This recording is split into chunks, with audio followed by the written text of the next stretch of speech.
What's going on, y'all? Thanks for joining me. We're gonna get started in one quick second. 4:30 is the start time. This is a special green stream.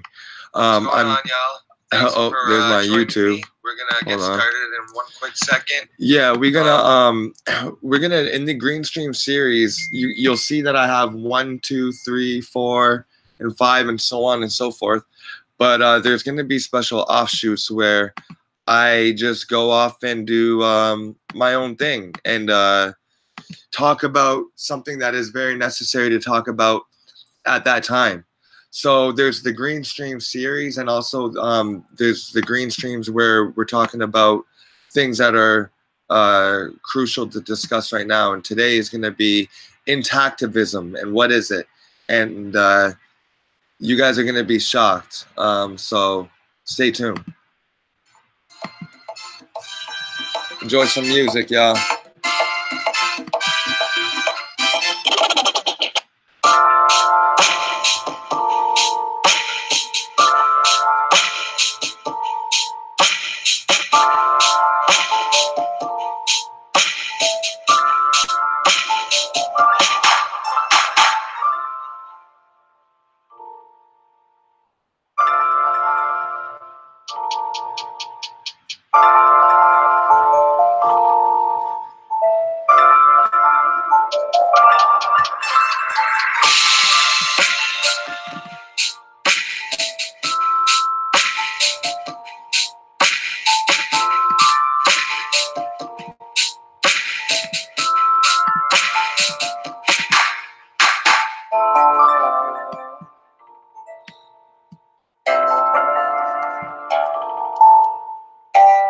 It's Masterpiece original right here, made with Logic.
Just to let you guys know, Bro Sanchez uploaded a video called Go Watch American Circumcision, and it has been it was hard to watch. It was definitely something hard to watch. So that's what we're going to get into, and its relation to men's health and just also the future health and why we do what we do. And this is especially for the parents out there. This is going to be a tough episode.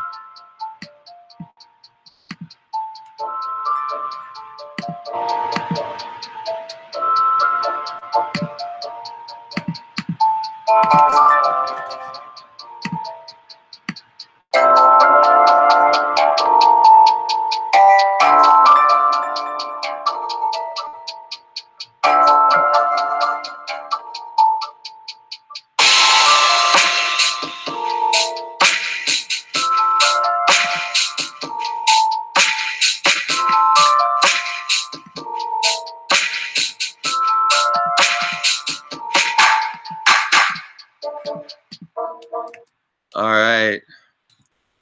Thank you, everybody, for joining me. today with this very special green stream. Now, Bro Sanchez had just called me up personally, and he said, "Bro, have you watched American Circumcision?" And I said, "No." Why? And he sounded very distraught. And we had just finished streaming a video about the flat Earth in the Black conscious community. And after that, he had fell ill. He told me he wasn't feeling well. That's why I hadn't heard from him. And he told me, just like he told you guys out there, to watch this documentary. Okay, I can even pull it up. But when he told me the facts to look out for, I knew right away that I had to go watch this video. So I pulled it up. I told him I would. I said, "Bro, I'm gonna watch this video and we'll talk about it." So I don't know if he's still gonna join us today, but I felt that I had to go live whether he joins us or not. But I know that he will join us. Now this is the video that he shared. Hey, peace and much love, people. I just came to drop this important announcement. I've been under the weather the past couple of days, but while I was under the weather, I was watching a little Netflix, nursing myself back to health, and I was able to watch this documentary called American Circumcision. And let me just tell you something. It made me tear up. I'm not no emotional guy. This documentary made me tear up. I don't know if you were circumcised. I was circumcised. Now, I know a lot of people doing the bird box reviews and all of that.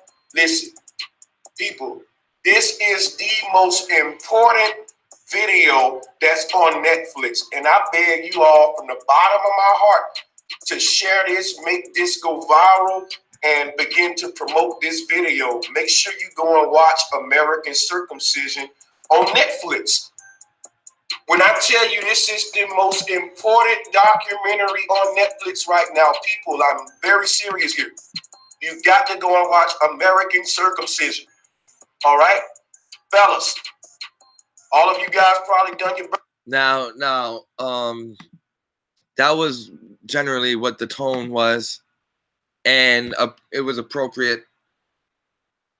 And after watching this documentary, there was a lot of things that came to my mind. A lot of now I personally am circumcised, and I know that there's millions of other men out there that are circumcised as well.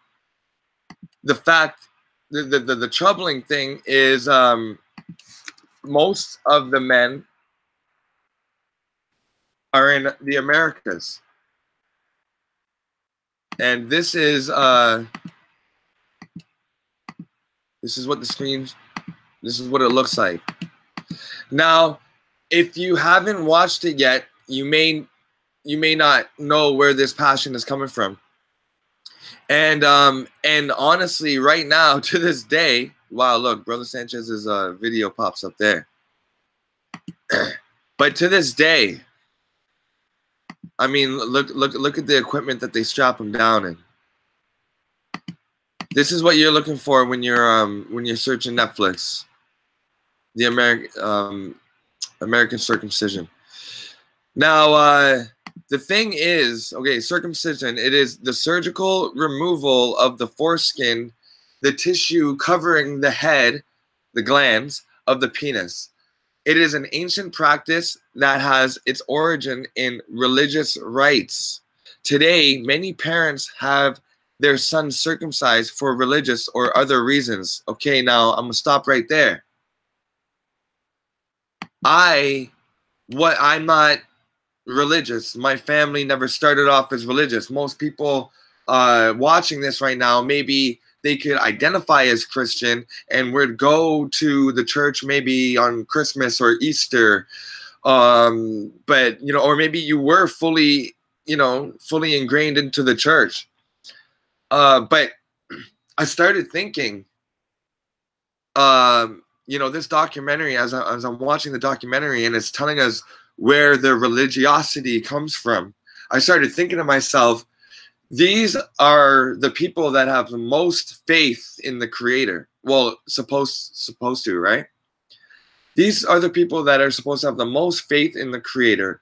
And there are some areas in the world where females get circumcised, and we call it female, you know, mutilation.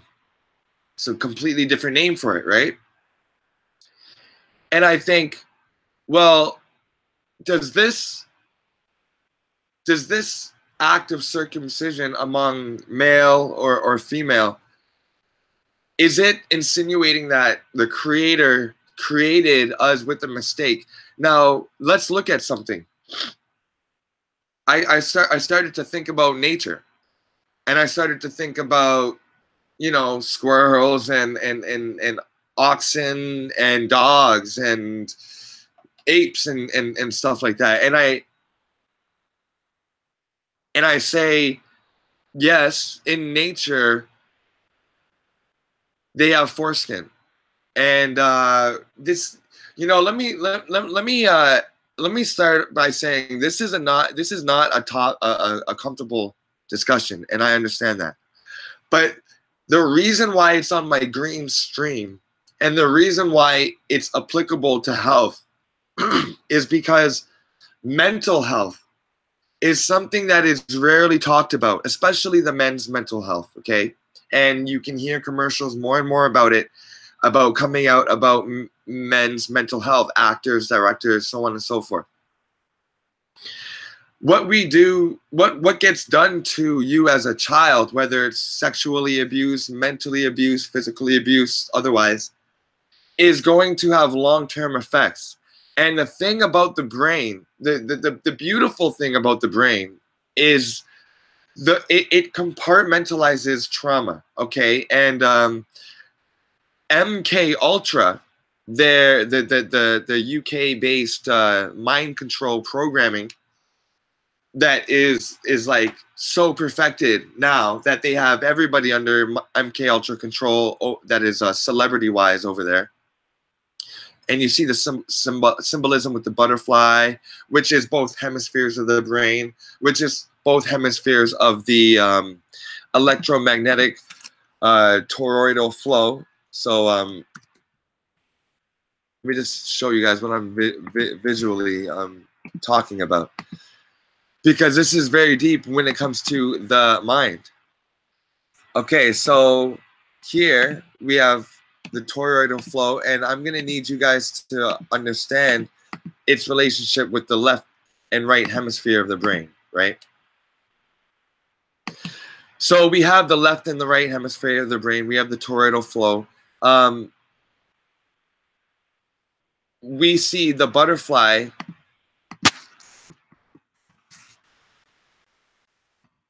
We see this image with the left and the right brain, the toroidal flow. We see this pop up on Mariah Carey albums, Britney Spears albums.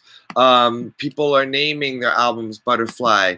Michael Jackson had to make a song called Butterfly. You give me butterflies inside.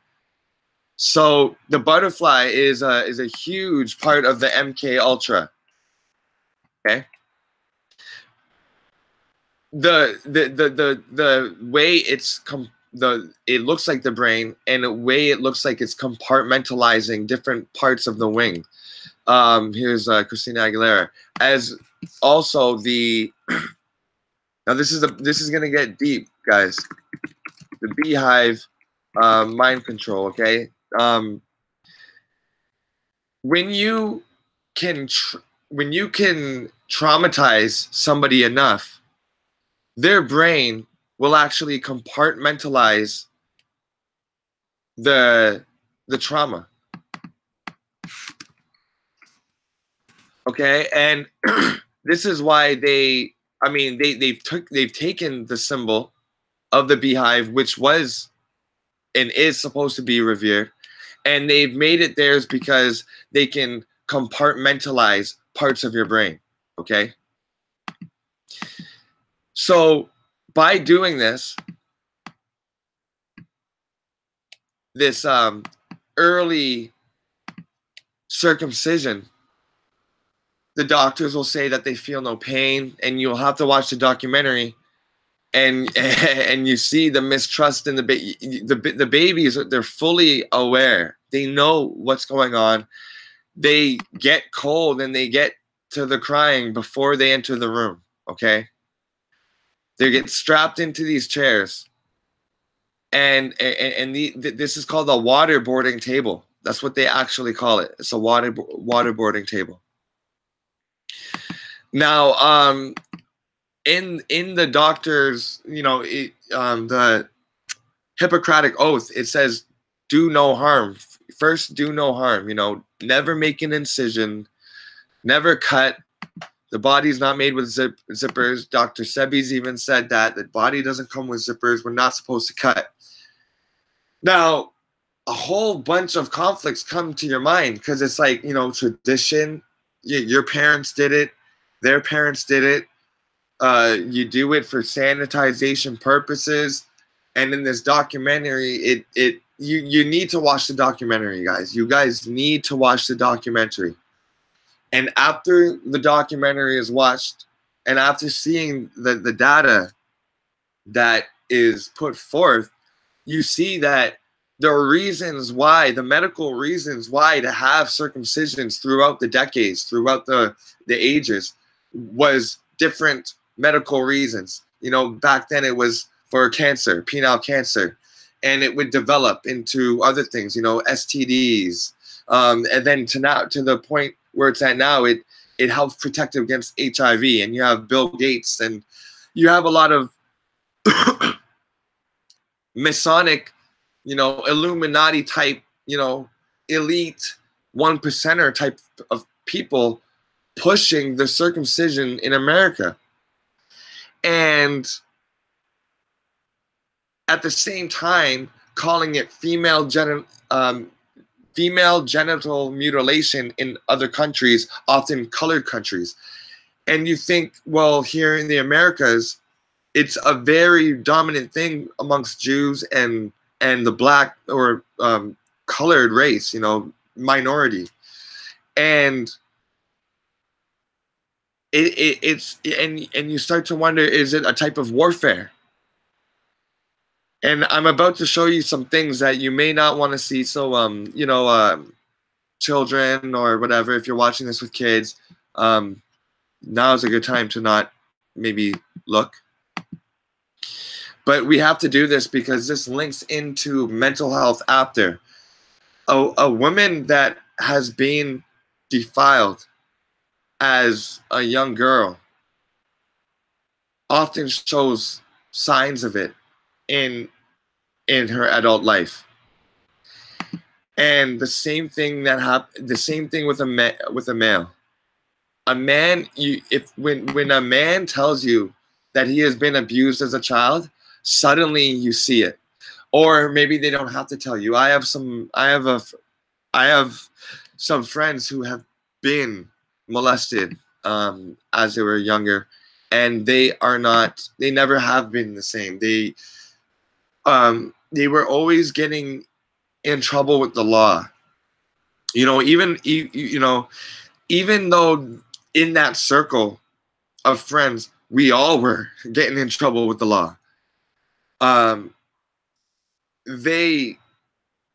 It seemed inescapable for them. The violence, the always kind of running into some sort of conflict, whether it be in the bar, outside the bar, on the schoolyard, off the schoolyard, just chilling randomly, and he gets too drunk and he starts getting belligerent. And I noticed the trend that you know, the three of the people that I know about, they get very much like that, very aggressive, very and in this documentary, there's just one clip, and I don't want to play it because I don't want to get, you know, knocked or anything like that, but there's this one clip where it says we take off a part of the boy's reproductive organ at a very young age, and there's trauma involved, the crying and everything. And we expect that boy not to grow up hitting to get what they want, attacking as a first or second resort instead of being vocal, being very mistrusting or guarding with their toys and other children. And it struck a lot of chords with me, and we're gonna get into how this practice that isn't really scientifically backed to actually fight disease or to prevent disease or to extend lifespan, but quite the opposite. And it also decreases pleasure. And when you decrease pleasure, then you have to heighten other things in society to get pleasure. Do you understand what I'm saying? If you lose your teeth, you have to mash everything up. If you lose your hearing, you have to turn up the volume on everything. If you lose your sense of touch from being burned, you often get, if you lose your sense of touch, maybe from nervous damage or from being burnt once before, or your nerves die, then you often have burn marks because you can't feel when this kettle is too hot and you pick it up with your hands and you're scarring. You can't feel when the water's too hot. You don't know if maybe your straight iron was left on and you touch it and it's burning you, but you don't know because you've lost that. Often you have a lot of burn marks because your nerves are damaged, not the other way around.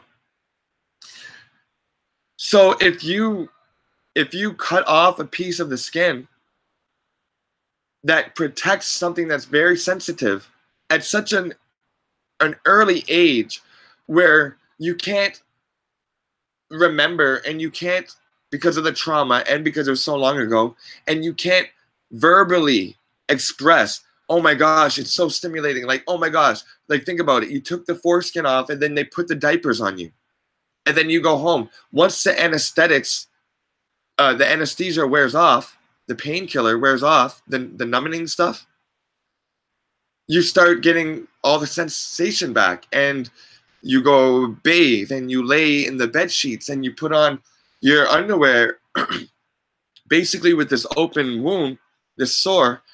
And as a baby, you may be crying, oh, he's just a baby, you know, he'll get over it, it'll go away. But that's the sensitivity. Like a woman, imagine removing your clitoris hood and having your clitoris exposed right now. Everything you did, going up the stairs, putting on your underwear, showering and cleaning yourself, is going to be very like, like very, you can't take it, overload. But if you have that when you're an infant, before you can audibly and verbally make it known, it's too sensitive. Then as an adult, you just say it's a procedure, they're going to cry for a couple of days and they'll get over it. Not realizing that now we have been desensitized. Now our penis is being so desensitized that you have to be kind of really rough with it, and you can you know, not to sound cruel, like gross or anything like that, but men, you know what I'm talking about, that are circumcised, you need a lot of that, you know, you like it, you know, to be rough, you know, the rough sex. As I said, when you diminish the sensitivity there, other things have to be increased. The bondage, the whips, the hot wax, You know what I mean? The biting, the scratching, the nails, the slapping. And because we're so desensitized, we are ramming our women. And the women have eggs that are so gentle and they're so fragile. I mean, a chicken's egg, okay? A chicken's egg is something that is pretty hard. You take it and you stand it up, and this is just a lid. You stand up the egg and you push down and you can't break it. And then you turn to the side and it breaks. Or if you want to cook with it, you crack it. You got to crack it. And if it doesn't break, you crack it harder, right?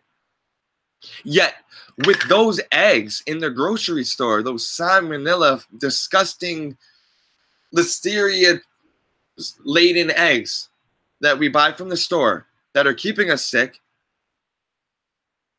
you treat that very gentle. Those hard-to-break eggs, you put it on the top of your cart and you're filling up your groceries and you keep it in a separate bag and you put something below it and you put the eggs on top of it. So why would we think that a woman's egg that has no real shell, no real like calcium like shell to protect it, how are we so rough with the sex? And this documentary goes in deep, and it lets us know that with that hood gone, with that foreskin gone, and mine is gone, you know what I mean? And I'm not ashamed to admit it. And you know, I mean, up to this point today, it would be more of like a bragging thing. You know what I mean? Like if I was at a comedy club, right? This is where everybody gets called out. If you're at a comedy club and the men are saying, you know, a joke that makes circumcised men look good, then, you know, we're going to say, oh, yeah, you know, it makes you feel good. You're like, yeah. And then if they say that they're uncircumcised, you're kind of like laughing and you're kind of thinking in your head, oh, my God, like, you know, and then everything kind of becomes weird. And we're not having the conversation. We don't have the conversation. And so it gets to this point where we have to talk about it in taboo forms like this. So anyway, so as I'm watching the documentary, we're talking about the rough sex. And you would say, yeah, I'm not circumcised. You got a big chest and I'm circumcised. And, you know, because you think that women like it better. And growing up, you hear women say that they like a circumcised penis better. And they say it's cleaner and all that. And, you know, we've been brainwashed. I mean, all through in nature, everything is uncircumcised. And I'm not speaking right now. I'm not speaking for or against it. Like I said, I am circumcised, and there are millions of people that are as well, but there's also millions of people that are not. And one thing that I never really took into consideration was botched surgeries. Like, you know, if a woman gets a breast implants, right? And sometimes they look perfect, they look great. But sometimes you can notice a scar. And like when a woman gets up or like, you know, flexes it, you can kind of see that scar like tighten. You know what I mean? And you see it's unnatural. Or if you see like the sewing marks and you see there's like stress marks in the implant. And so with these scars come lack of sensitivity. And when we are thrusting with the woman, they say in the documentary that oftentimes a circumcised male needs long thrusts, while an uncircumcised male just needs, you know, little stimulation. And what it does is it keeps the male close to the female. So it keeps that intimacy. It keeps the electricity, you know, the bond. And if you look in nature as well, it's you know, they get right up and it's like they stay together. It's like chest on back. And I'm thinking, yeah, like I pretty much you know, so as we draw out and we go in, it's shaking and disrupting the pelvic regions and the eggs. And I already knew that. That's why I had modified the way I make love earlier. But to think that a male may receive no more health benefits if he stays uncircumcised, or if, okay, let me say that again. To think that a man may not have any more benefits if he gets circumcised, to think that if a man gets circumcised, that it's normal and natural, and then to think that over time it's normal for the sensitivity of the male's penis to decrease in time, making sex less enjoyable and having to increase these other forms of pleasure, masturbation, porn, erotica, toys, cartoons, virtual reality is going to be the next biggest thing. All while knowing that you could have had more pleasure, just as, you know, the same amount of sanitization. You know, would you do it? I mean, we, in this documentary, it shows there is no real measurement of the foreskin. There's no real, like, it started off with just the top, and now it's like, you know, damn near half of it, going down half of the shaft. And because there's no real science saying how much is better, how much is worse, how much puts us at a better, you know what I mean, makes our immune system better, how much better we are at fighting off pathogens, how much better we are at keeping ourselves away from sexually transmitted diseases and things like penile cancer and urinary tract infections. You know, would you do that surgery? You know, if we have been kind of brainwashed to think that by doing it and having a, you know, a circumcised penis is the better way for everything that I just stated. But if the science is showing that it's just the same or even better with a non-circumcised, what are we doing it for? And why is it happening so much in a country with least amount of religious values? Look at it again. It says, circumcision is a surgical removal of the foreskin, the tissue covering the head glands of the penis. It is an ancient practice that has its origin in religious rites. Today, many people have their sons circumcised for religious and other reasons. Now, we're talking about America here, okay? This is where the most circumcision happens on infants, okay? On infants.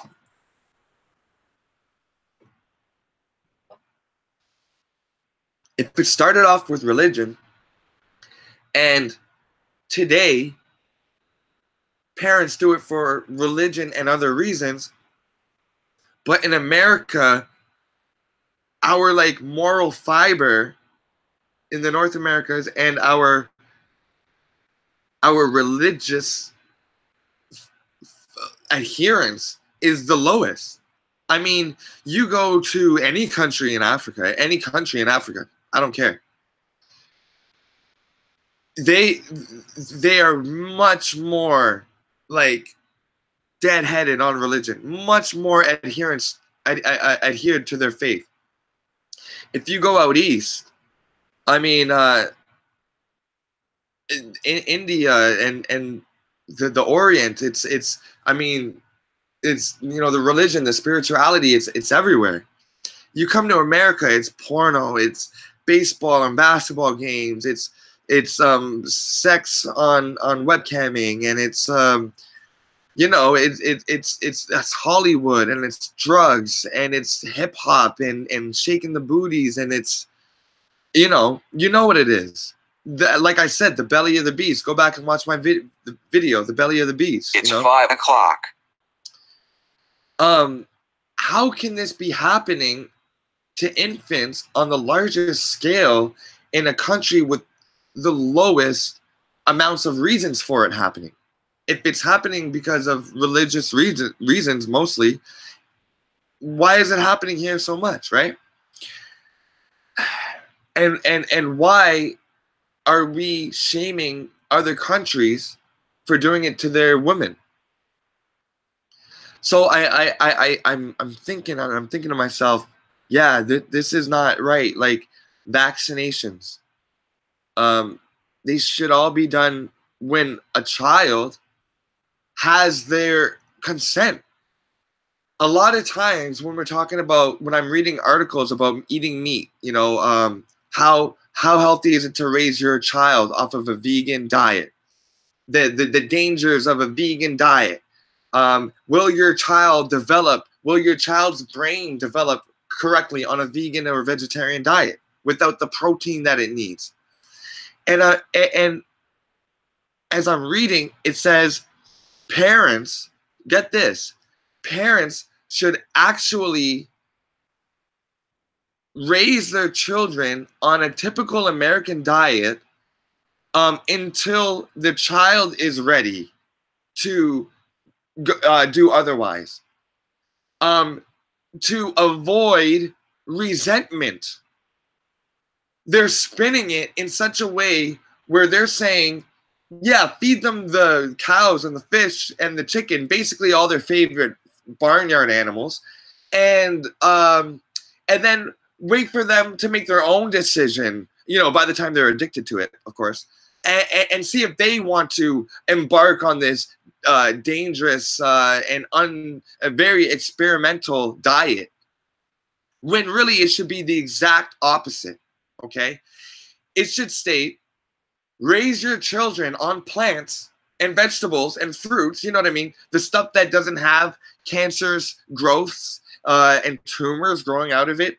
The stuff that you don't have to slice its neck for, and then it's like hemorrhaging on the ground and blood is spraying out and they're like twitching and you seeing the dolphins like standing up from the twitching and shit, and then having to call it halal and having the blood seep into the produce. These are nuts, grains, seeds, fruits, barks, vegetables, legumes, whatever. That is a clean diet. You don't have to worry about contamination. You don't have to worry about cross-contamination. You cut up the lettuce, and you cut up the tomatoes, and you cut up the onion, and you put it together. That is the healthier choice, especially for a young child. So it should say, raise your children plant-based before, and wait for them to decide whether or not they want to participate in murder, kidnapping, rape, torture, ownership, whatever. And decide if they want to subject their body to possible disease, hookworms, tapeworms, infection, parasites, antibiotics, hormones, growth hormones. The list goes on and on and on. Okay? That's how it really should be spun.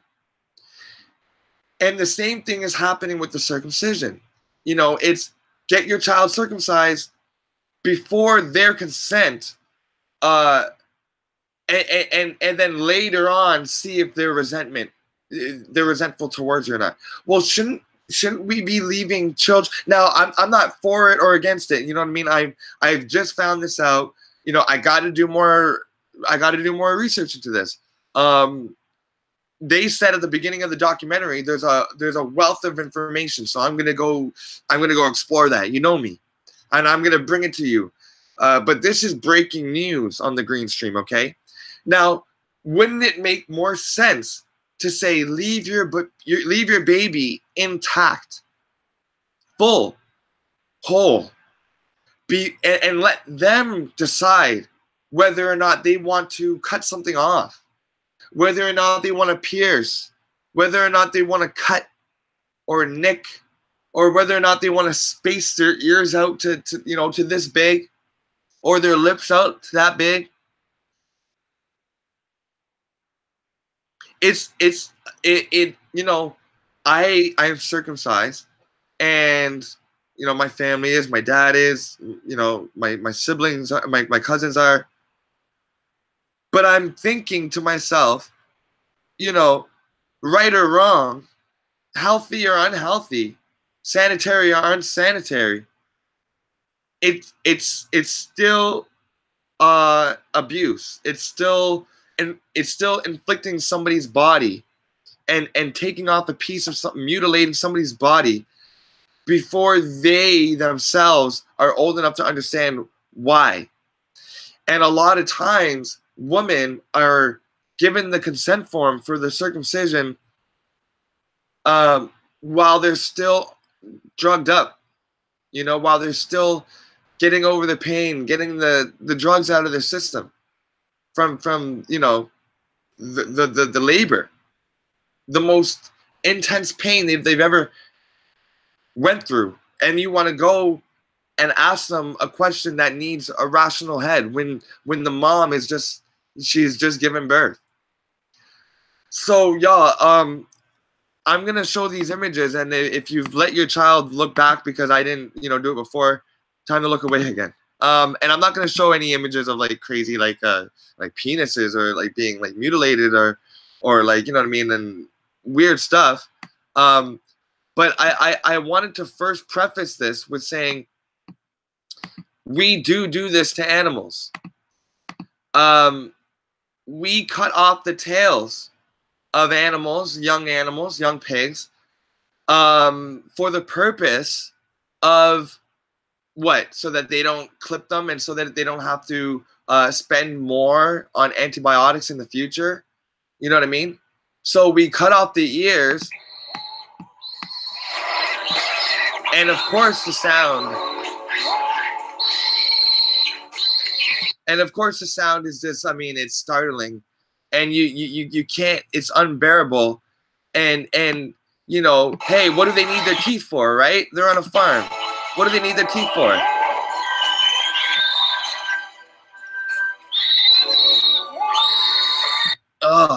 You know, and the reason I guess why I'm doing it with animals is because you wouldn't be able to handle the human. You wouldn't be able to handle me showing baby cries, real audible baby screams. And also why I'm showing this is because we don't, you know, taking the foreskin is one thing, but going up to another species and taking their whole genitalia away, all of it, with no anesthetics, and then throwing it in the garbage. And I'm watching this now with you guys. And maybe I'll go back to let you guys hear the sound.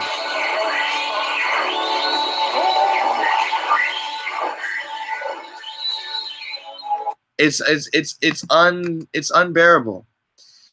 And we mutilate things like this all the time.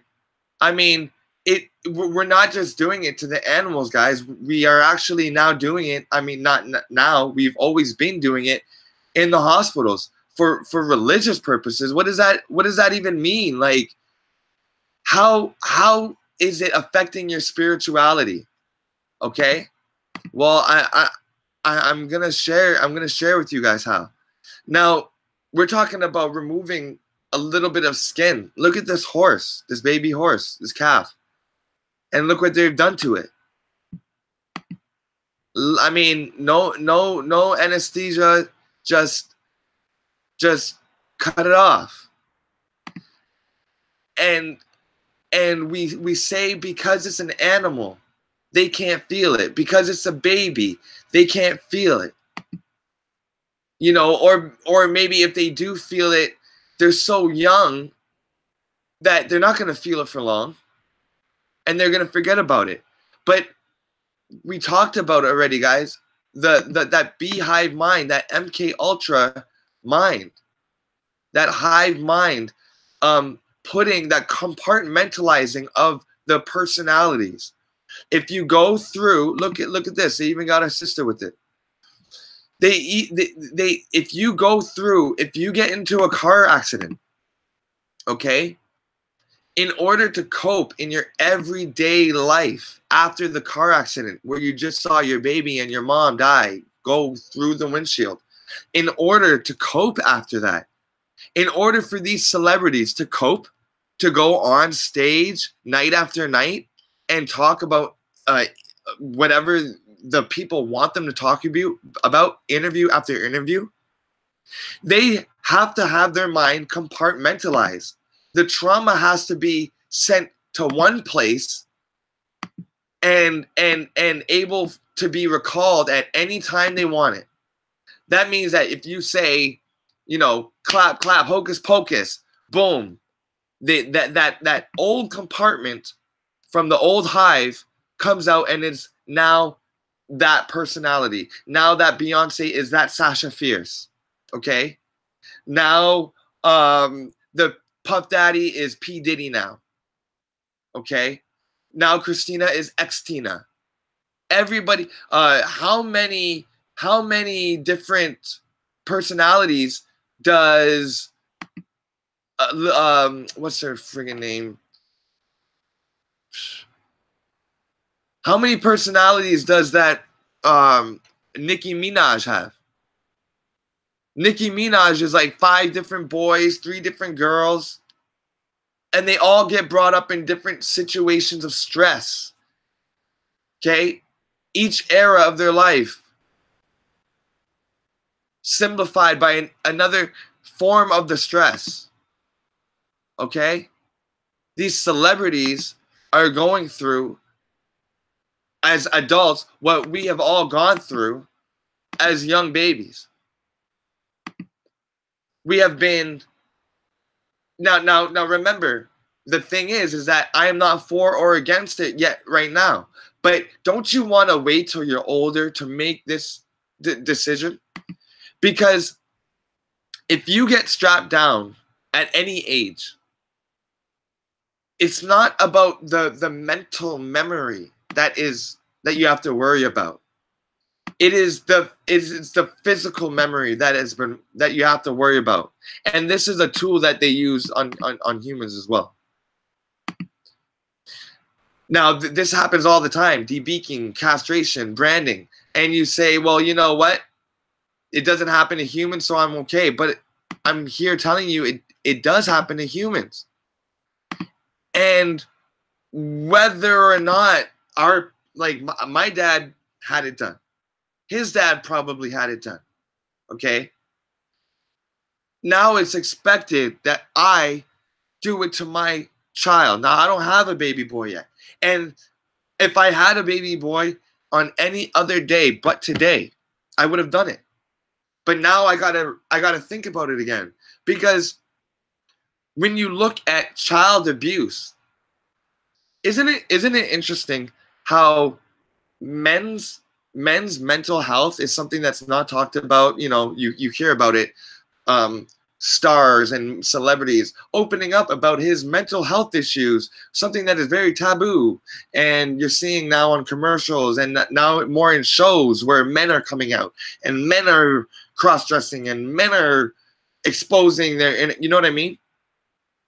Men have this ego where we need to look strong all the time, okay?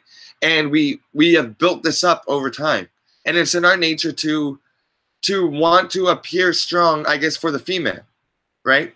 Because a female often goes points of vulnerability in their life, whether it's pregnancy and they can't really move around too fast, or, you know what I mean, it's hard for them to get up and down and their pelvis hurts because it's spreading, or whether it be because they're menstruating and they want to, you know, stay in bed and have a hot pack, and it's just, you know, not fair, and everything is just closing in, and, you know, the hormones are going crazy, you know what I mean? So there's these points of vulnerability for a woman.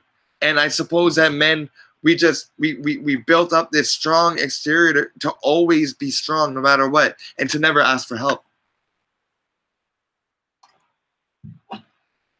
But isn't it funny how circumcisions are something that we don't really talk about? I mean, we go to school. Hey, man, you circumcised? Nah, man, you? Yeah, man, I am. Hey, bro, you circumcised? No. It's not something very talked about. And even if, you know, it's playing on TV and you're with 10 of your boys and, you know, the girlfriends, you know, you just all chilling as a group and you're watching this comedy special and they talk about, oh, what about uncircumcised penises? Oh, isn't that gross? Uncircumcised. Oh, and then, you know, in the crowd, you know, with your friends, you kind of have that awkward, you know, you just kind of, you don't want to look at anybody, right? So the circumcision, that surgery is not really, it's very taboo. It's not really talked about. And so is men's mental health.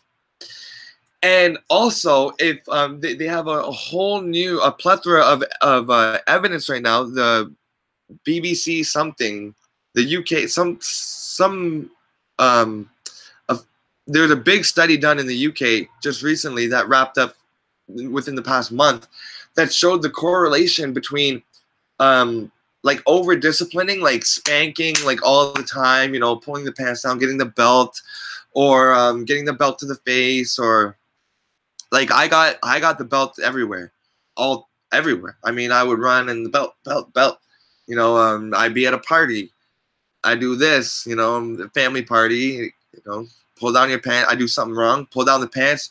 You know, you get the hand. My dad's hand's like sandpaper, and I'm being publicly shamed in front of everybody. You know that they, you know, I mean, I never really even thought about this till just now. But like, you know, like, cause I grew up like, yeah, I got spanked, so what? And I'm gonna spank my child. That's, you know, that's the kind of thinking that tradition builds you on, right? But there's this new study that shows over disciplining and like drug dependency and like self-esteem levels, right? So I never thought about this till just now, is that how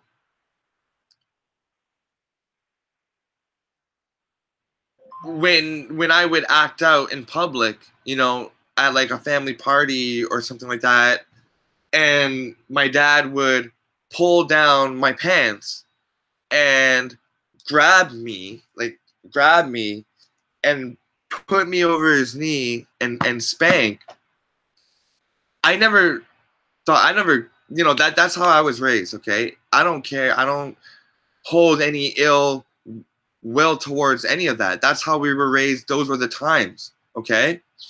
And quite frankly, I when I was growing up, I would look at kids that didn't get spanked and I would be like, damn, they are just unruly kids. Like, I am glad that I got spanked, personally. Okay, like, I'm glad that I had that discipline, for sure. But till just now, I just never really realized that, you know, everything was exposed in front of everybody. You know, my penis and my testicles and my bum was exposed to everybody. And then I'd be hit. I guess it, you know, I guess that does play in. I mean, it all does, right? The mind is very fragile and very particular. So anyways, right? So the huge study that shows a correlation between over disciplining with physical means. Sorry guys, this is it's snowing like crazy outside. I just gotta move some snow in a bit. 1 second.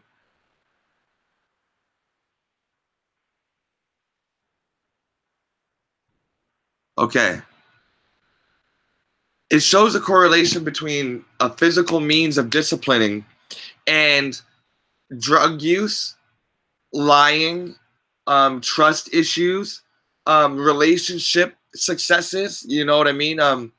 Wanting to dedicate yourself to somebody, abuse, like abusing women, abusing their children, so and crime, and crime. Okay. And so I told you the stories about my boys. I told you the story about my upbringing. And, you know, I had used drugs and I had sold and I had gotten into crime and I had gotten into trouble and all these things. And, you know, violence and court dates and volunteer hours and all of that. And I sit back and I wonder, would I have been different if I didn't receive the circumcision followed by the spanking with the belts and the public abuse or not? So I'm urging everybody out there, every parent, to hold off onto the circumcision, even if it is your religion, and ask yourself how vulnerable, how important is this for my religion? You know what I mean?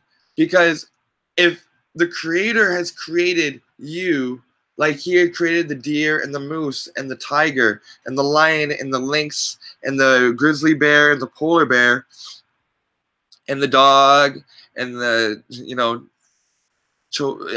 every animal with like, every mammal with like a penis, it seems to be like in their body and then like it comes out, okay? And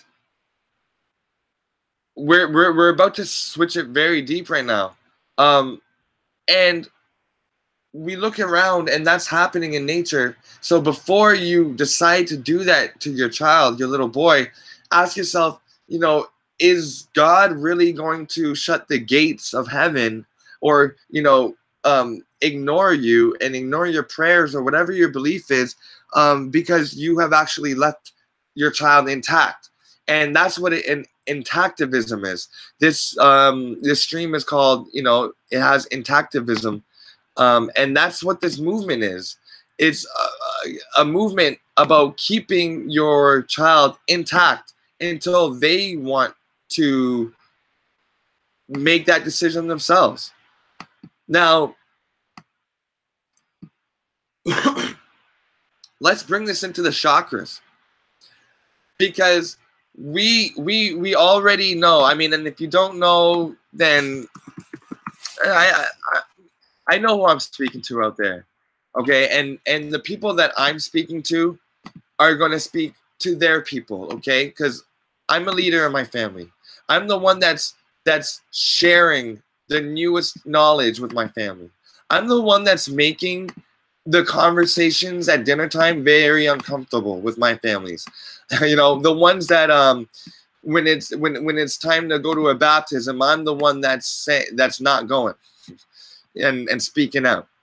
And that's another thing, is like baptism. Like, my sister and her husband is about to have a child, and on the other side of the family, they want the baby to be baptized. And I say, well, you don't even go to church. What the hell? Oh, well, just in case. Well, that's a spiritual undertaking here. Okay? Like that is when you are baptizing and you are using the waters, tap water, but the waters as a symbol to engulf your baby and to cleanse your baby with that essence of that spiritual worship and everything that comes along with it, the demons, the attitude, the repetitive nature of things, the ignorance of things, to attach that to your child, just in case, that's a horrible excuse.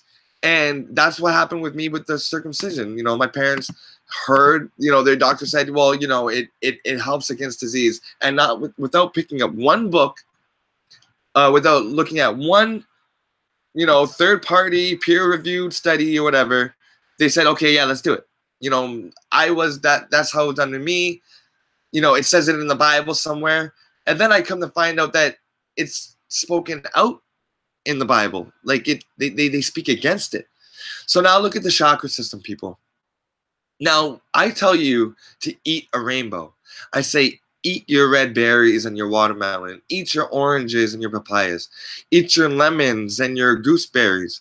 Eat your greens for sure, for sure, for sure.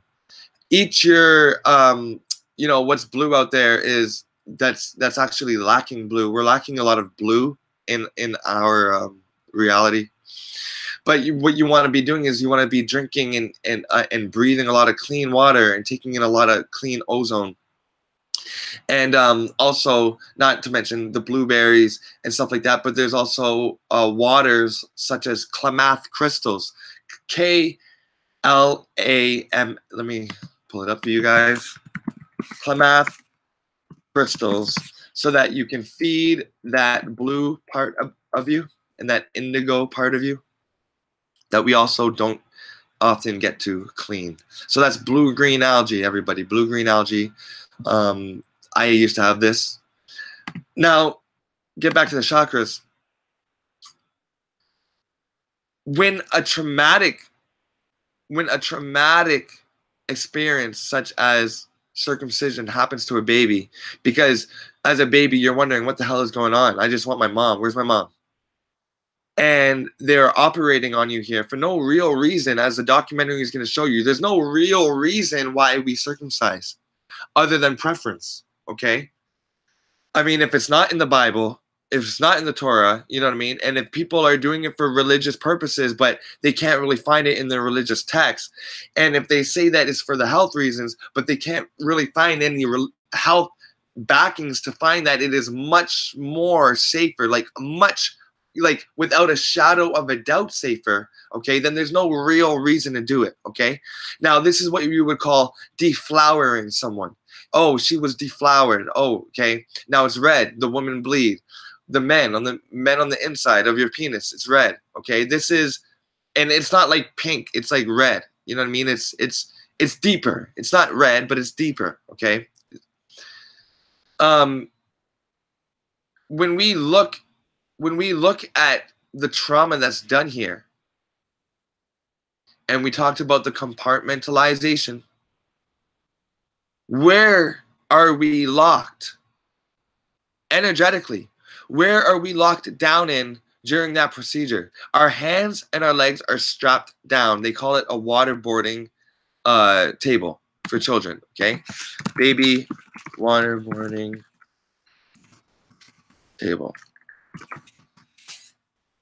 Okay. And, I mean, the name of it is disgusting. But we basically do it to restrain them. Now, this one's for bath. This one with restraints.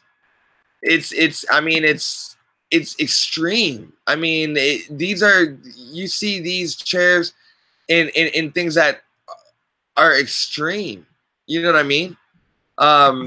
You see this, like, this is more extreme than a car seat, than a children's car seat going,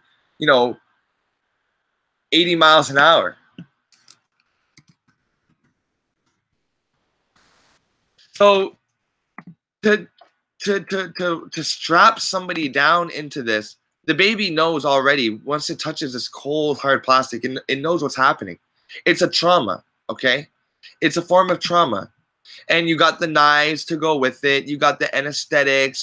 You got that deep brown soap that you prep the surgeries for. You're crying. And you know what, folks? A lot of times a baby just passes right out from the pain, and the doctor says, oh, no, that's just, they're just sleeping. They don't feel it. They're just sleeping. Y'all, that's not passing out because they don't feel it. That is passing out because of the pain. Like if you got whipped in your back, like the slaves, you're just getting so much, you just faint. You can't take it anymore. The body gives out. The mind escapes. If you can't escape, the mind creates a hallucination for you to go play in, for you to go dream in. And when you wake up, it pushes, if you're lucky, it pushes that trauma into a deep recess of your brain. And if there's a particular smoke in the air, like the burning of that flesh, or if there's the sound, beep, beep, beep, beep, beep, beep, the hospital noises, these things are enough to trigger in adulthood a relapse of all of these emotions. Okay? And it happens subtly on our TV screens, on our audio, in our music, when we're visiting our grandmas and we smell the burning scalps in the other room. These traumas are continuously being brought up again, and we're continuously shutting it out. Now, the root chakra is one of the most important chakras, people. I mean, it's not the chakra that's going to reel itself out into each reality like we talked about earlier. But you must know that the root chakra, that's where you're getting all of your information from other people from. It's where you're getting the information in the ground from. You're pumping it up. You know, your intuition, your primal instincts that make you aware, that make you connect to the earth, to the animals. We are constantly shutting this out because of the trauma that was done. We don't want to think about this. The only way we want to think about this is in a deflowering kind of way. Yeah, how much can we get of it? Yeah. We are abusing it because of what was taken away. Now, as I said, if you are an adult and you want to do that, that's fine. You agree to that. That's all. Let me cut my camera, guys. That's a whole nother thing. We're talking about your mental health here. This is on the green stream tonight because we're talking about mental health, the health of the family leaders, traditionally seen to be men.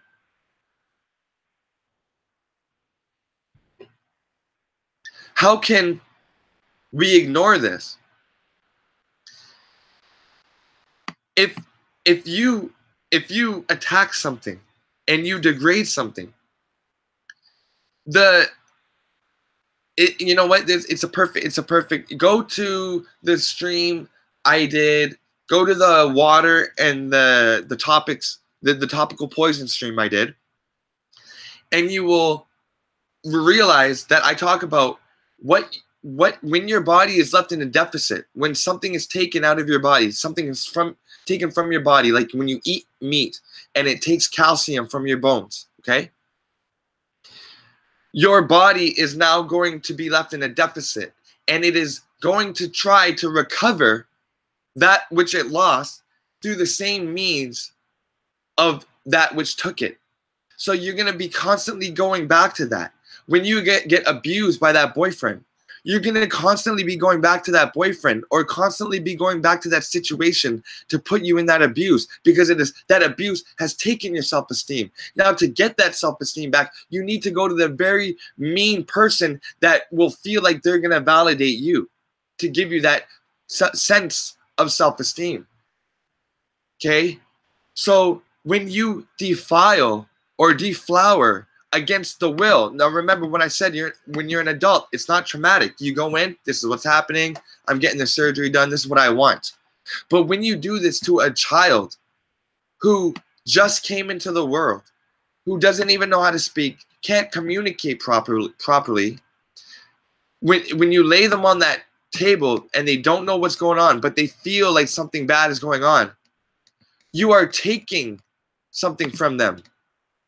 You are taking their sense of pride. You're taking their sense of ownership on their body. You're taking their sense of privacy. And I just pronounced that like a UK person. You're taking their sense of ownership. You're taking their sense of dignity. You're taking their manhood.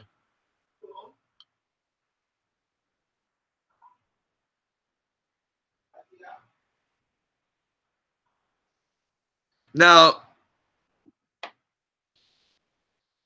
how are we ever going to feel better again about this area if it's been taken from us and we don't know why? Like, if you ask your parents, oh, the doctor told us it was safer. Oh, our religion tells us. But then you say, well, I mean, I could have done it when I was 14. I could have done it when I was 20. Why did you do it to me? Oh, well, it was to protect you. And the doctor said, yeah, but some of my friends aren't, and they've never had anything wrong. See, these are the questions that we are going to be leaving these children with if we make these decisions for them. If we feed them animals, okay? A baby's best friend is an animal. What is in every freaking Disney cartoon? An animal. The princess wakes up, the birds make her damn bed. The mice are sweeping up. She's talking to the deer. And we say, wow, if only I could do that. I love animals as kids. We draw animals. We see an animal as a kid, we stop and we just watch it. Yet we feed the animals to our children before they know it's an animal. When you give them a chicken finger, they think it's just food. They don't know it's a chicken that used to walk. Okay, so we are making that decision for them. When we give them a vaccine, you know what I mean? That we give them a flu shot or a measles shot, whatever. Well, you may not catch measles till you're 15, till you're 20. You can go your whole life without it. But we take that, instead of giving them probiotics, we give them antibiotics. We go to the hospital and give them antibiotics instead of like a healing center, like a health store, and get probiotics.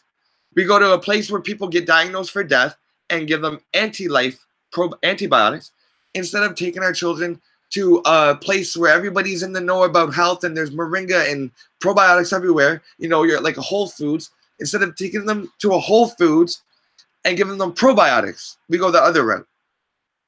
We cut off their foreskin before they even know how to play with themselves down there, before they even know how to inspect themselves and say, this isn't like mommy's. This is different than mommy's, and it's smaller than daddy's, and it kind of looks like those paintings that I see, those Renaissance paintings, and oh wow, I can pull it back. And you know, these are the things that I never got to do, obviously, but I wonder if it was my decision, would I have had to have mastered my piece, masterpiece? Would I have had to control that anger? Would I have had to look at myself again and get myself off of that path of destruction and crime and just a no real future type of living? You know what I mean? Because it is trauma. And I urge you guys, again, to watch this documentary, American Circumcision. It's something that we don't talk about enough.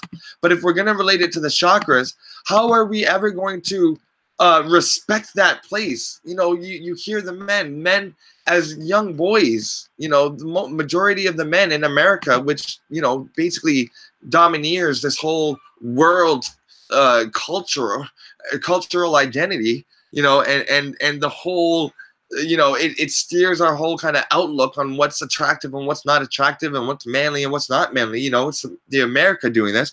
Go back and watch a video of mine called African Americans, we set the trend for the whole world. You know what I mean? So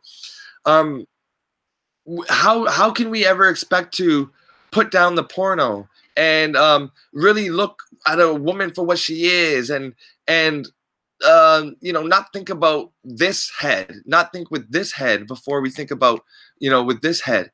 How can we expect to really have a real grasp and understanding of everything we are, everything we could be, if a piece of it's missing by the time we get to find it all out? Now, remember, guys, a hologram, okay? Hologram is let's just read what they tell us. It's the science and practice of making holograms.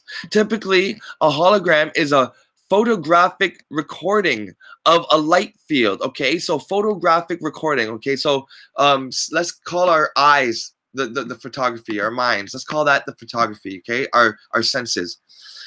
This is a hologram is a sensory recording, we'll say, of a light field rather than an image formed by a lens. Okay, and it is used to display a fully three-dimensional image of a holographed subject. Okay, which is seen without the aid of special glasses or intermediate optics. It comes into your reality. It's birthed out of the woman.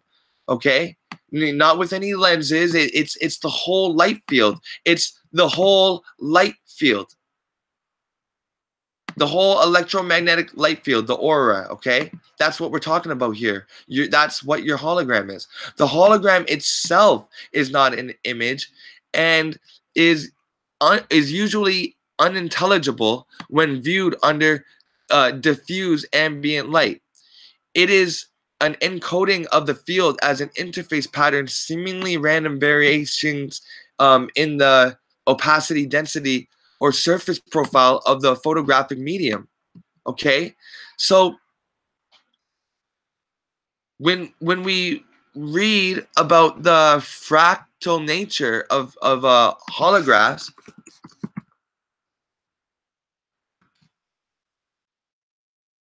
you see that a holograph is composed of itself. The parts are composed of the whole.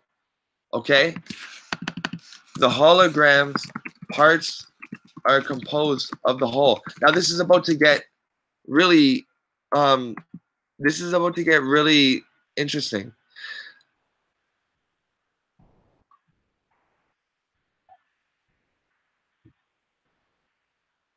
Okay. Laser light is much purer than ordinary light. In a flashlight beam, all the light waves are random and jumbled up. Light in a flashlight beam runs along any old how, like school children racing down a corridor when the bell goes off for home time. But in a laser, the light waves are coherent. They all travel precisely in step, like soldiers marching in parade. When a laser beam is split up to make a hologram, the light waves in the two parts of the beam are traveling in identical waves. When they recombine in the photographic plate, the object beam, when they recombine in your head, you know, the two eyes, it gets split and then recombined in your head. When they recombine in the photographic plate, the object beam has traveled via a slightly different path and its slightly rays and its light rays have been disturbed by reflecting off the outer surface of the object. Since the beams were originally joined together and perfectly in step, recombining the beams shows how the light rays in the object beam have been changed compared to the reference beam. In other words, by joining the two beams back together and comparing them, you can see how the object changes light rays falling onto it, and that's simply another way of saying what the object looks like. This information is burned permanently into the photographic plate by the laser beam, so a hologram is effectively a permanent record of what something looks like seen from any angle. Now, this is the clever part. Every point of the hologram catches light waves that travel from every point in the object. Every point in the hologram, even your foreskin. Oh, boom! Did it just hit you? Even your foreskin. Every point in a hologram catches light. Okay? That means wherever you look at a hologram, you see exactly how light would have arrived at that point if you'd have been looking at the real object. Okay? So basically, a part of the hologram contains the whole.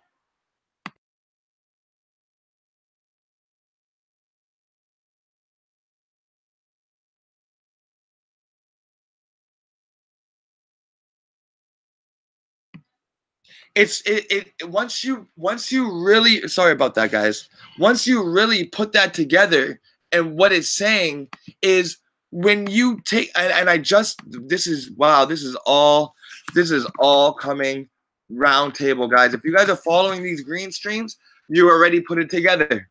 If you guys are following my work on these green streams, then you're already putting it together. Now, remember, as I've said, guys, I am not for or against circumcision at this point. You know what I mean? I mean, my culture says, yeah, do it.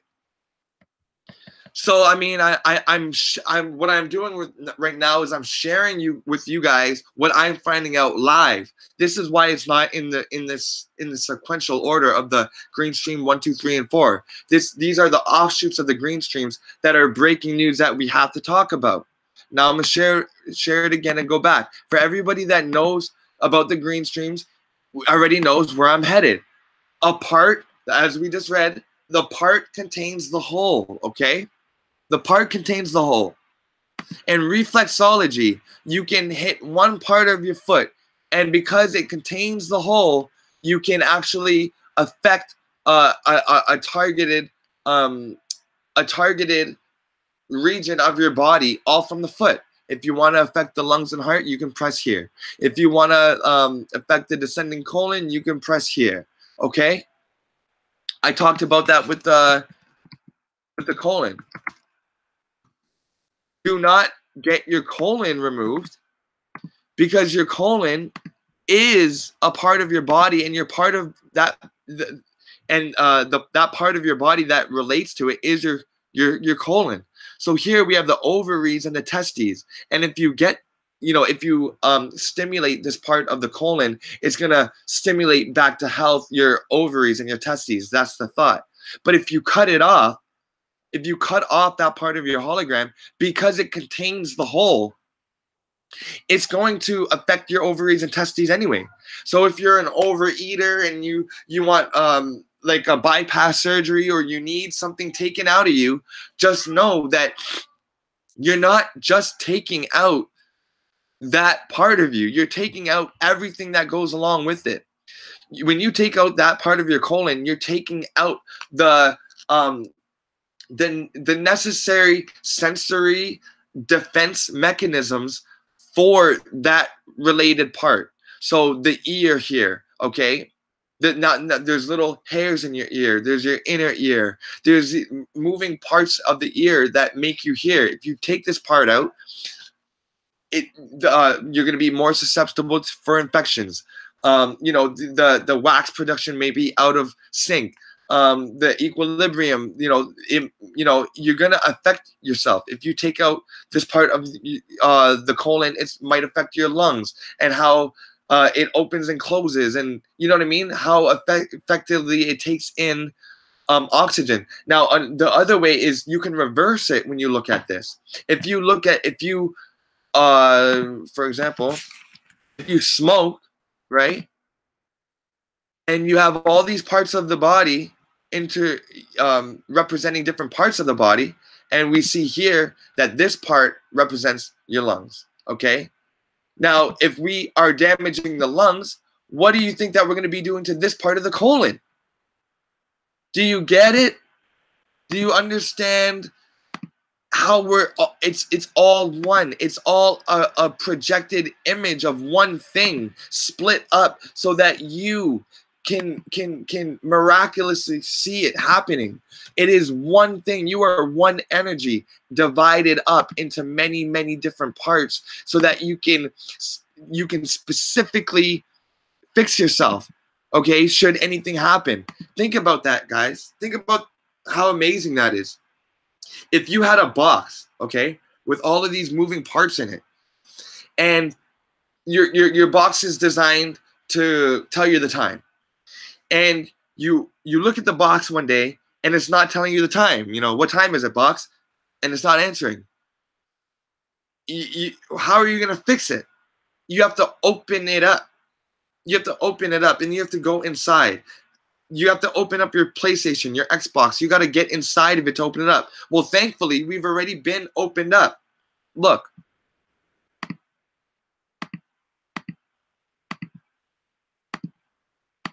We've already been opened up. This casts down the illusion, the sensory, the sensory organs, the chakras, this sense of intelligence right up here, this crown chakra. This casts almost like a light lamp. Remember, you are the light of the world. You are the lamp of the world. Okay? Lamp, light. See? This lamp that shines down and projects all of the other chakras, also all of the other workings of the body. So if you cut this part of your colon out, you affect the lungs. If you smoke, then you affect this part of the colon. You get it, okay? Now, if you cut off a certain part of your foreskin, what is that doing to the rest of your body? If that one part contained the whole, and if you watch the documentary, people, there is like something like 10,000 plus nerve endings that are specially made to like make you feel the tinglies, the tingling sensation. They said that, when you rub this part of your hand, you don't really feel it. You feel something's there, but it's drastically less than when you rub this part of your hand. It starts to tickle and you start to get that good feeling. Well, the circumcision is like taking off this part of your hand, and then you're left with just this part. So we are lowering the sensitivity coming in, so we have to heighten everything else. The pornography, the bondage, just the lust towards women in general. In the office, oh yeah, look at that, yeah, look at that, oh yeah, I sure would love to do that. You know how disgusting men are. Is that because we have been mutilated? We have been, something has been redacted from us, and we can no longer express it. Remember, your soul begins where your nerves end, and the more powerful the microscope is going to get, the smaller and smaller the nerves are going to get. Meaning, when you take off a piece of foreskin, there's nerve endings in there, which was attached to your spirit, your soul. You have taken that piece off, which has information of your whole body in that piece, because you could replicate you off of that little foreskin. You could replicate a whole new you. And they take it out, and who knows what they do with it. Now think about it, guys. This is the same medical agency that tells you antibiotics are good, that lies to us about cancer, and that just wants to keep us treated, about AIDS, about its relation or non-relations to HIV.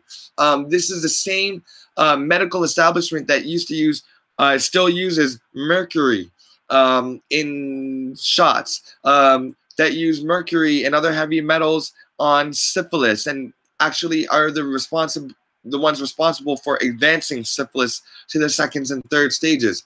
The same medical establishment that'll take pills that are infected with the HIV virus and dump it off, meaning sell it for cheap in other third world countries. The same medical establishment that recommends that we should cut off the umbilical cord right away.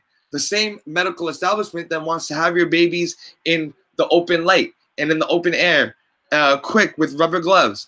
The same medical establishment that knows that there's toxic chemicals in the vaccines and won't give you an ingredient list. I could go on and on and on about how the medical establishment is a business that is literally built to keep you sick.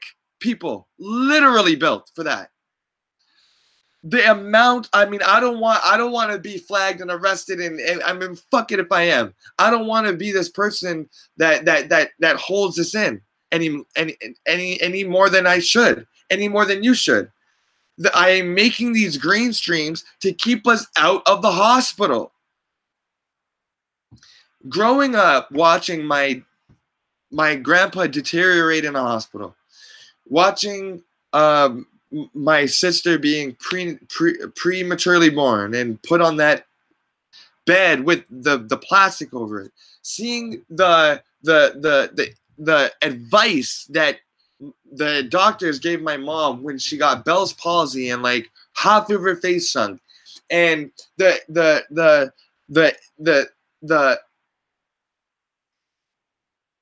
robotics that they use, the radioactive means that they use to check if you have breast cancer.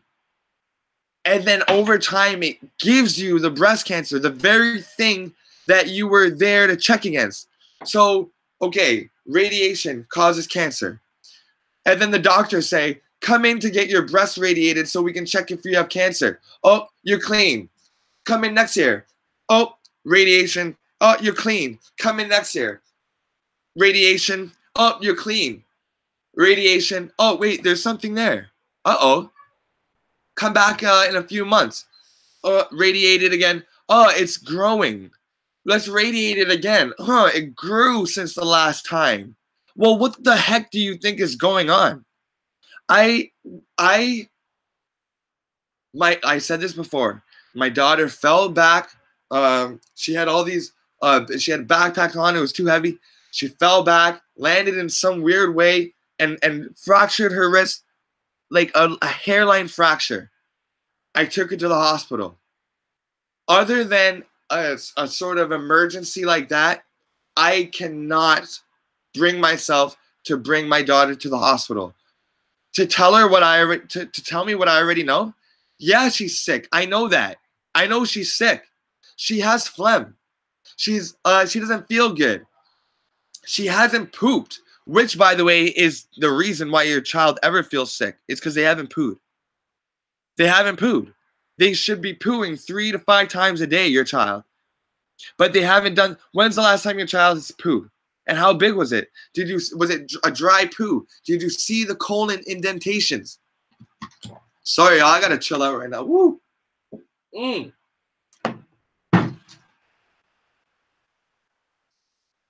I don't have to chill out. When is the last time you seen your child poo like real big? If your child is sick, give them a prune juice, prunes, raisins. Give them some quinoa with some kale or something to like scrub it out. But give them some sort of laxative. Papaya is a great one. Papaya, prune juice. You'll have them and like maybe some dark chocolate, some natural organic raw cacao. That'll have them pooing, the magnesium in that, right? And then you'll notice instantly, as soon as they poo, they'll be able to say their N's and M's again, and not M, but Ed. It's like, Bobby, Bobby, mommy, mommy. They'll be able to breathe again. When you're you're like a bagpipe, okay? You are an instrument. When you're backed up, it doesn't matter if you relieve it from here or there. It's one continuous flow. So when you get your baby, laxed, you know what I mean? When you get them on some sort of X-Lax or, prune juice, whatever, right? A laxative that can make them shit it out, their airways are going to open again. And that is when they get the oxygen back in them. And that's when they stop being sick, literally that night. Surround that with probiotics and you'll be good. You don't need to take them to a hospital. And I may get a knock on my door saying, from the authorities saying, well, we've been hearing that you've been giving medical advice. I'm not giving you medical advice. I'm giving you parental advice, okay? If your child is sick, there's a reason, okay? Now, you can do many things to try to prevent that. Cold baths, cold showers, probiotics, dry brushing of the skin, really getting the circulation going. Maybe a slightly cooked apple with a bunch of cinnamon and cloves, okay, to disinfect what's going on in there. If you want to cut open an onion, a red onion at nighttime, and saran wrap it around the bottoms of their feet, or if they have a chest cough, put the onions on their chest overnight. Sorry. And you'll see it get brown in the morning. If you want to do these things, anything is great as a parent to know that, yes, your child has got something, but the very fact that their body is working to get it up means that your baby is healthy, and you don't need to bring them somewhere where everybody's sick and have them give you antibiotics, which is anti-life, which is going to hurt your healthy cells, but hopefully it hurts the bad cells before the good ones, right? That's what it is. So before we, wait for your child to get sick before you give them a shot. You know what I mean? Too often, too many times, we're too quick to shoot first and ask questions later. And this I'm gonna be wrapping this up now because I want to let you guys go watch this, and I want you guys to see the studies, the findings, and the botched surgeries. And that's one thing that I've never thought about. I thought it was, literally I thought it was the same across the board. You go in, you cut it, and that's done. Did you know that there's botched surgeries that's making parts of the skin tight, so it's giving men like a limp to the left, or a bulge in the middle, or like a depression, or like the scar tissue was not letting it grow, and it's like there's all these botched surgeries, and I've seen these pictures they show where it's black and there's like a fungus, and it's just horrible. I mean, absolutely horrible. It was kind of like when we watch these animal mutilations with the with our foodstuffs. You know, when they take off the horns, and they remove the feathers, and they put them in the hot pits, and they roll them on these things that take their skin off. You know what I mean? It's all of this torment and torture, things that I never really thought, hey, yeah, that's actually happening in our hospitals. Like when I found out it was happening in the farms, oh yeah, I was all over that. I was like, yo, we gotta go vegan. You're doing so wrong. You gotta stop the endless torture. I mean, eating an animal is one thing, but then torturing it, soldering its beak off, and clipping its tail off, and removing its testicles, you know what I mean, before it even has a chance to really even use them or anything. I said to myself, what's the point? You know, like why take off a cow's horns? I don't get it. And they say it's for sanitary purposes, but either way, at any age, this is done, and it is remembered, whether the surgery is botched or not. You know, whether it is a successful, clean swipe or not. It's still held in that muscle memory, that akashic record, that blood record, and it develops to a mistrust. It develops to self-esteem issues that's been showed. It's developed to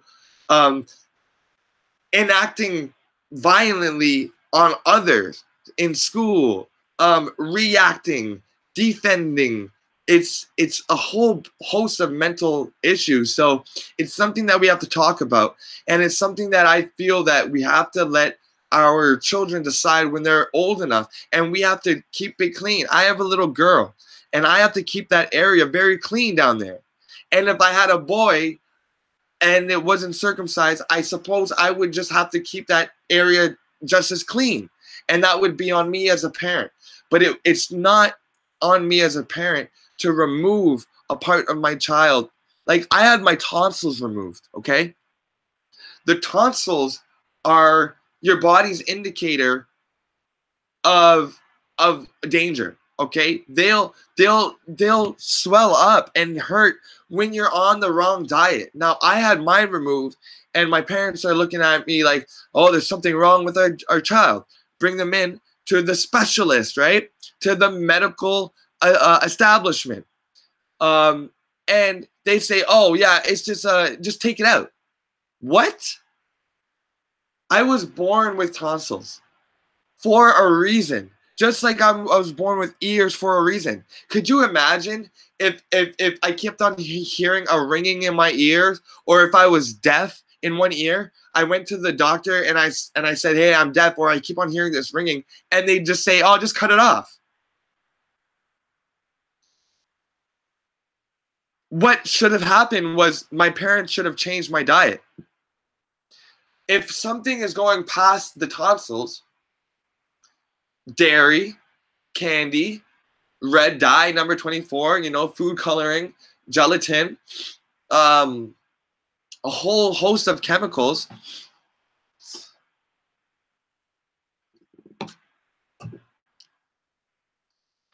then change the substance that's irritating it. For like, I mean, wow, we like the older generations, we really have put in so much trust into the friggin' Western medical establishment that we go in there and we turn zombies. Yeah, okay, doc. Okay, and we completely forget to critical think. Wait a minute. Wait, you want to cut out my child's tonsils? Yeah. Well, they're bothering him. Yeah, but why is it bothering him? You know what I mean? Why is it? You know, is it something I'm giving him? Is it the food? Well, I know that the dairy has, you know, I grew up on dairy. I grew up with it. So, you know, it should be okay for my child. That's always a thought. Guys, it's never the genes that kill you. It's always your parents' diet that they give to you. It's always the inherited diet. If you're eating fried chicken, know that you are not wanting to eat that. It is your parents that have raised you on that and have altered your gut flora and your biochemistry down there to such a point where you grew up actually thinking that it tastes good. But if you were to go back in time and ask yourself as a child, did you know that this is a chicken running around? Now, maybe you were born on a farm and maybe you were desensitized to that early, but there's no human alive today that could look at a chicken or anything else being mutilated and cut and be okay with it right off the bat. You know, maybe by your second, your third, your fourth time, but there was always that time because trauma is never natural. Knives aren't natural. Anesthetics aren't natural. Doctors aren't natural. Okay, doctors are part of nature. We have actually built the need for doctors because our ignorance towards life's signs of health. Now, so I'm gonna wrap this up, but please get out there. Before I do wrap this up, though, of course I got to get into my comments to the chat because I've had like between like 80 to 100 people watching this, and I'm so thankful because I've had like I'm so thankful and blessed that you guys are watching this. I would have liked to have had Bro Sanchez come up here and talk about it. That way we could have really kind of get into the nitty gritty. But I think that this is actually a blessed way to maybe open up a panel on his panel, on one of his open live discussion panels, so that you guys can watch this and kind of get the sentiments going first. Kind of start thinking about the chakras, about the ownership and the trust issues about the boy and the mutilization and the botched surgeries that happen.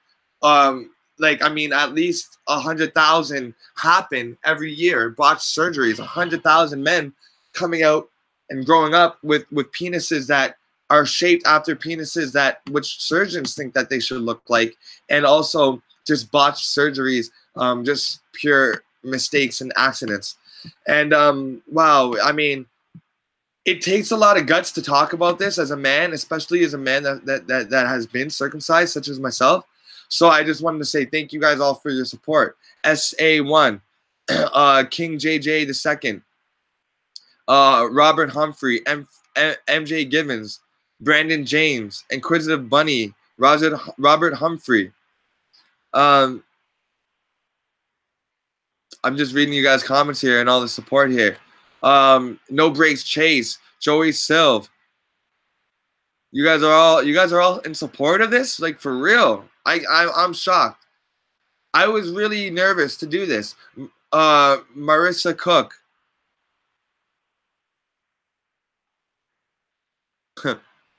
All these dislikes are from doctors. Wow, 110 dislikes on 64. Could be from doctors, and it could be from men with circumcised penises. You know, I mean, this was a very nerve-wracking thing to talk about, but I mean, you have to watch the documentary, and it has to be talked about. Jordash Justin, what's good? One World, One Hood, peace. Thank you for everybody, everybody for tuning in, and thank you for the support. Rula, peace. Go watch that documentary, guys. It's called American Circumcision. Mango papaya. Peace. Peace, peace. We're gonna go live on Brother Sanchez's channel at some point tonight or tomorrow and talk about this as soon as he's feeling up to par. And we're gonna get into the depths of this and how they're really capturing our souls on the sense of that basic primordial level, that basic instinct level, you know, the domestic violent level, the what you want to eat, what type of violence maybe entices you, because pain, a lot of times pain is mental.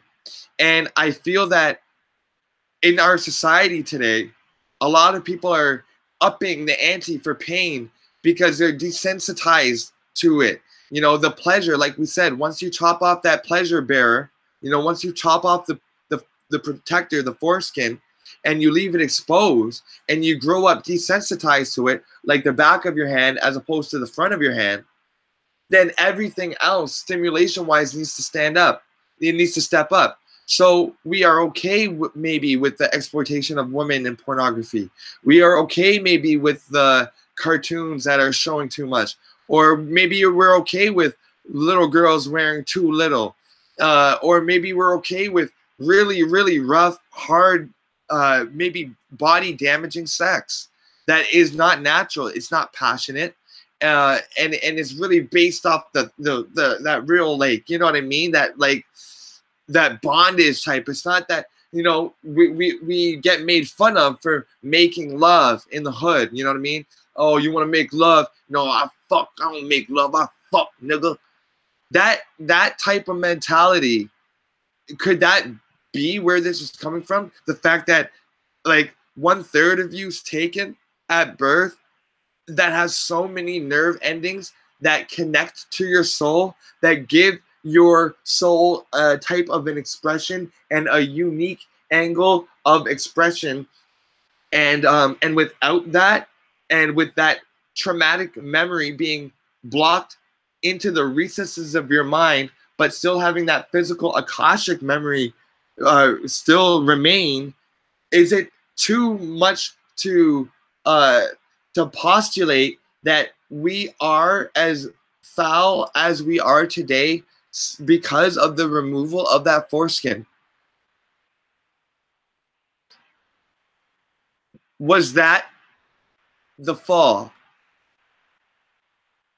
There was the eating of the meat, the eating of the animals, the killing of the animal for a sacrifice, the foreskin, and the shutting down of all women deities.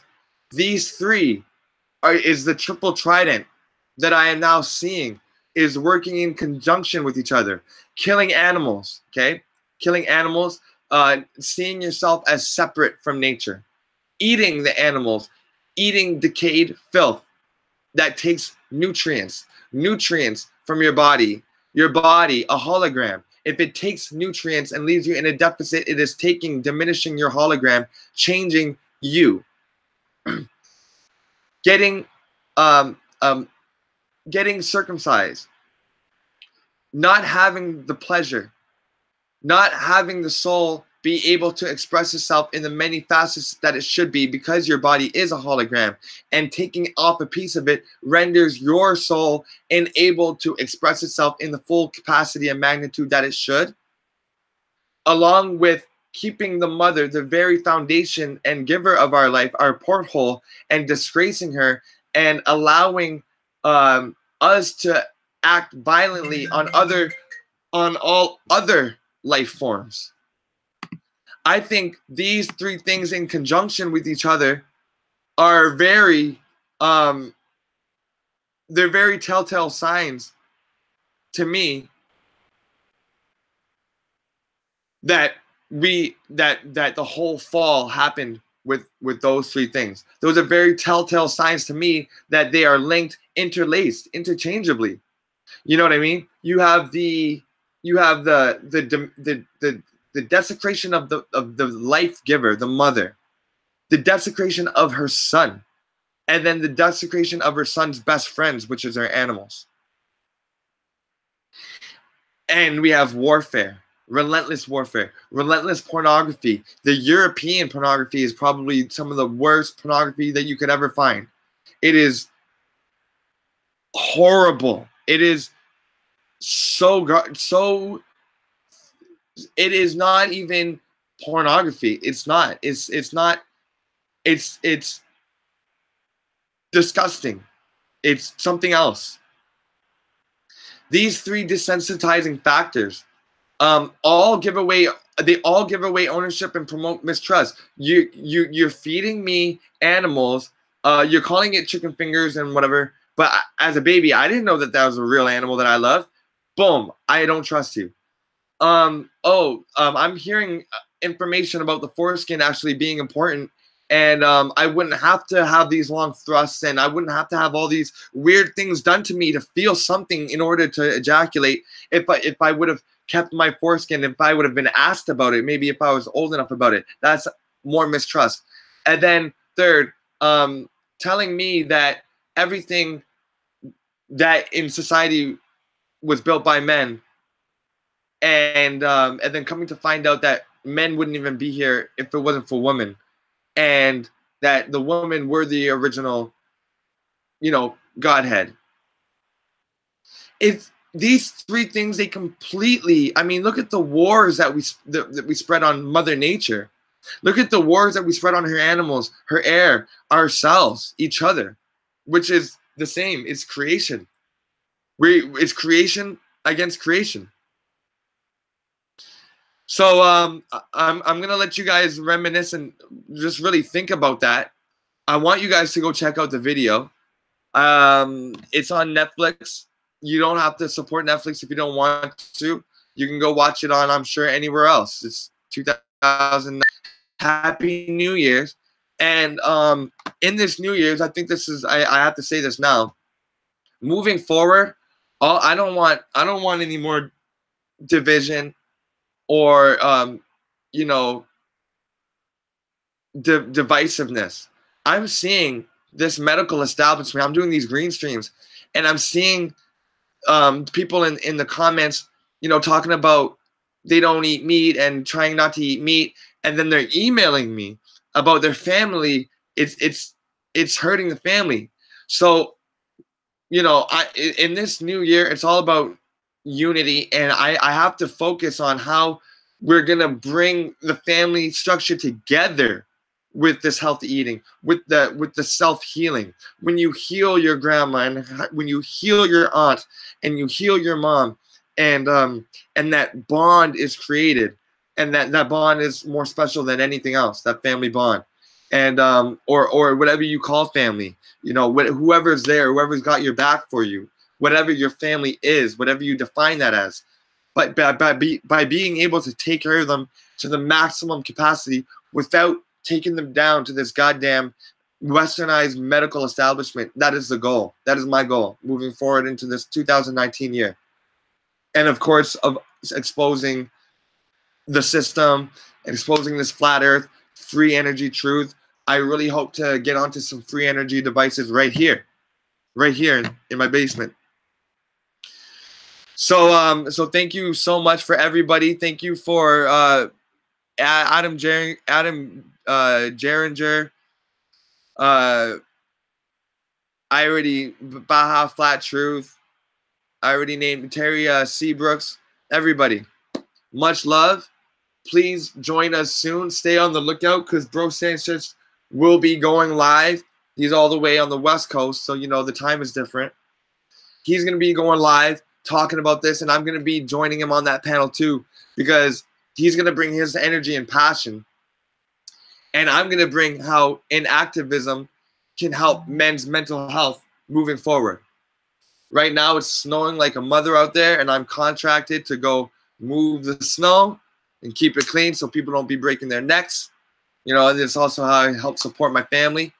And for everybody that sends super chats to me on a regular donation, so that I can take the time out, and actually do these videos and not really worry about it you know, cutting into my daughter's meals and stuff like that, I want to say a big thank you moving forward and a big shout out, because every little bit helps, and it's not easy to come up here and talk about it.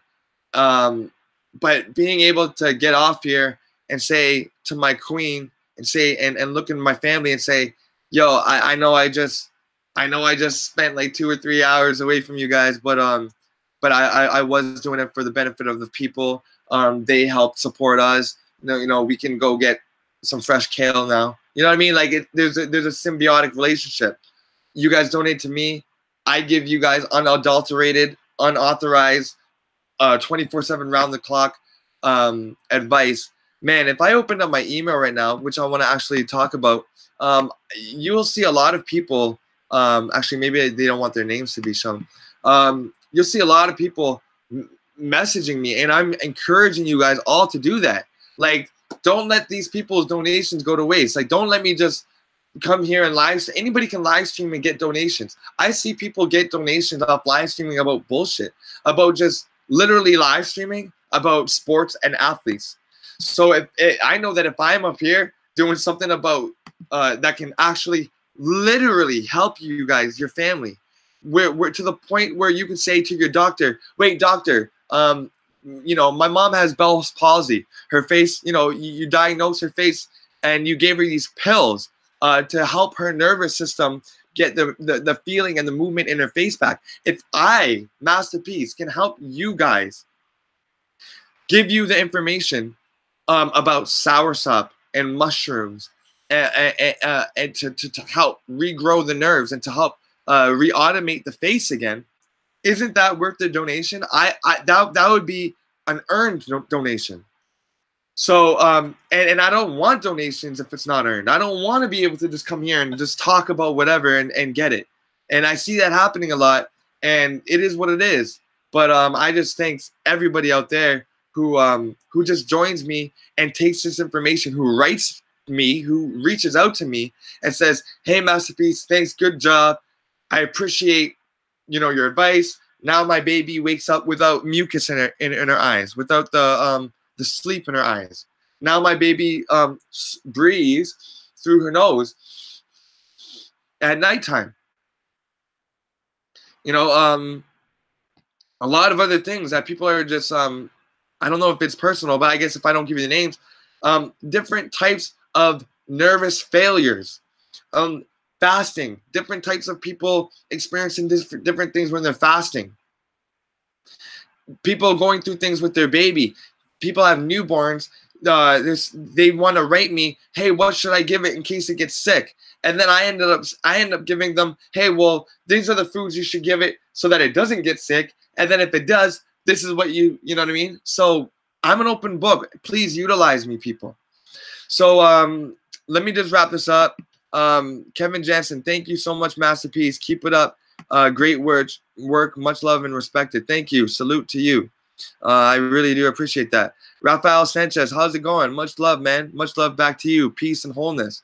DRFTR Gaming, I appreciate you at Masterpiece. Great streaming and information. Take care and be safe, everyone. Flat motherfucking power. And bruh, flat truth. Peace at Masterpiece. Great build, my brother. Thank you. You know what? This goes out to Dreads, and you guys can actually cut this right now. Yo, fuck all that shit with me and Dreads. Like, me and anybody. I mean, me and, like, literally any Madon, me and Gary, anybody. Because I'm seeing that this trauma that was inflicted on us has got us men bumping. We're not acting the way we're supposed to be acting with each other, and I'm seeing it, and I'm realizing the violence that we so often go to with such little reasons for it. Okay, so 2019 moving forward is fuck the past and only thinking about the present moment, which is the only moment that you got power in. All right, Eat to Live. Go watch that documentary. Everybody out there in the chat, peace. make sure that you guys go hit up Bro Sanchez's channel, and please share this video. Please, even if you got to chop it up, please share this video. We got to get more likes than dislikes on this video for sure, because we can't let the medical, I mean, you guys are right. A doctor probably paid for that. We got to, and why? Why is it America? Why is it America? Why do we have the least religious adherence, the least moral integrity, and the highest amount of circumcisions and the highest amount of disease? What is happening? Why do we have such high crime rates? Why is our pornography through the roof? Why is our smoking and our addictions and all of that through the roof? Is it something that happens before we are even conscious as children? I submit to you that it is. Peace and love. We're going to be continuing the Green Stream episode 5 on Thursday. And that is going to be about a good diet. You know, we had to have the buildup. We did the air, we did the water, we did the topical poisons. We did the, what else did we do? Let's see. We did the air, we did the water, we did the frequency and the vibrations and how that affects our cells. And then we did the topical poisons. So now that we have a foundation, we can go into what we eat. Because yeah, you can be eating vegan plant-based, but still putting that BS cologne and BS deodorant on you, and drinking that BS tap water with that BS air that you're always getting, and not changing your air filters, and you know what I mean? So it's not just the diet, and anybody that's trying to heal you, that's just focusing on the diet, and that's telling you that you have to buy something from them. Okay, not that you have to go buy something, because you probably will have to go out and get something, and you know what I mean? Even if it's a vacation to ease the stress levels, anything you can do for your body to heal itself, that's what I'm talking about. I don't want to sell you guys something. I don't want to say, oh yeah, and by the way, I have this, and if you guys just sell, because honestly, you know what that means? I'm gonna have to go to the mailbox. I'm gonna have to buy stamps. I'm gonna have to wrap it up, be accountable, put it in the mail. You know, I don't have the time for that. And I'm not a charlatan like that. I don't have products to push. So that's why I started this whole heal yourself thing. Heal yourself with the proper air. First episode. Second episode was water. Frequencies. What do you listen to? What do you think about yourself? And then we did the topical lotions. So this next episode is 5, is finally going to be about the foods that you put into you and your family's stomach. So once again, go watch that Netflix documentaries, American Circumcision. It's been tough to watch. It's been tough to talk about. And let me tell you guys, it's very tough to watch. It had me squirming. I didn't leak no tears like Sanchez did. But I don't know why that is. Maybe I got to go watch it again. I don't know. But it's very hard to watch. You know, I watched Earthlings. It's nothing. It's got nothing on Earthlings. You know, if you haven't watched Earthlings, you got to go do that ASAP. But yeah, please go do that, and check with us on Thursday, where we're going to be right back again live with the next Green Stream. So I'd like to say peace, wholeness, and abundance to everybody out there. And once again, thank you for joining me. And I'll leave you guys with another masterpiece original, just to kind of, you know, I mean, why not? Just to close it out right, show you guys what I'm on. Logic, Apple Logic Pro X. All right, guys, thank you so much. Take care. Spread this far and wide. Peace.